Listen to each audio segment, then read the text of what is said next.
లగచర్ల ఘటనలో అరెస్ట్ అయి పరిగి సబ్ జైల్లో ఉన్న నిందితులను బీఆర్ఎస్ ఎమ్మెల్యే సబితా ఇంద్రారెడ్డి ఇతర నేతలు పరామర్శించారు. వారి ఆరోగ్య వివరాలను అడిగి తెలుసుకున్నారు. అధైర్యపడొద్దని బీఆర్ఎస్ పార్టీ అండగా ఉంటుందని భరోసానిచ్చారు. తమ భూములను కోల్పోతామని అందరూ భయపడ్డారని, ఇలాంటి ఘటన దురదృష్టకరమని సబితా ఇంద్రారెడ్డి అన్నారు.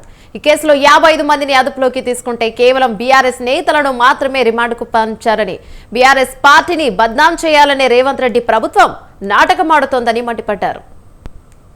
ఇబ్బంది వచ్చినప్పుడు ప్రజల పక్షాన నిల్చొని ప్రశ్నించడమే నరేందర్ రెడ్డి గారు, కేటీఆర్ గారు చేసిన తప్ప. మీరు ప్రజలను పట్టించుకోకుండా ఈరోజు వాళ్ళ మీద దౌర్జన్యం చేస్తూ ఉంటే 10 సంవత్సరాలు ఈ రాష్ట్రానికి సేవలు అందించిన పార్టీగా 5 సంవత్సరాలు నరేందర్ రెడ్డి ఇక్కడ ఎమ్మెల్యేగా ఉన్న పరిస్థితులలో ఖచ్చితంగా వాళ్ళ పక్షాన నిలబడతారండి. వాళ్ళ పక్షాన సమస్య వింటారు, వాళ్ళ పక్షాన గొంతుకై వింటారు. ప్రభుత్వం చెవులు మూసుకొని కళ్ళు మూసుకొని పనిచేస్తూ ఉంటే ఖచ్చితంగా ప్రధాన ప్రతిపక్షంగా వాళ్ళని కాపాడుకోవాల్సిన బాధ్యత ఉంది.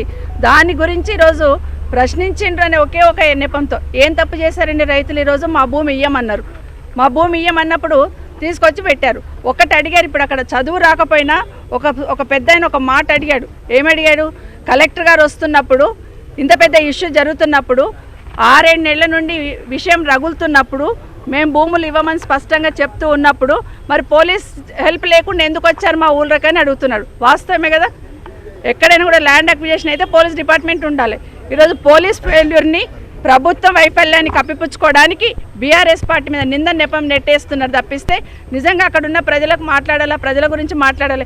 అవును, ప్రజలందరూ ఈరోజు ఓట్లు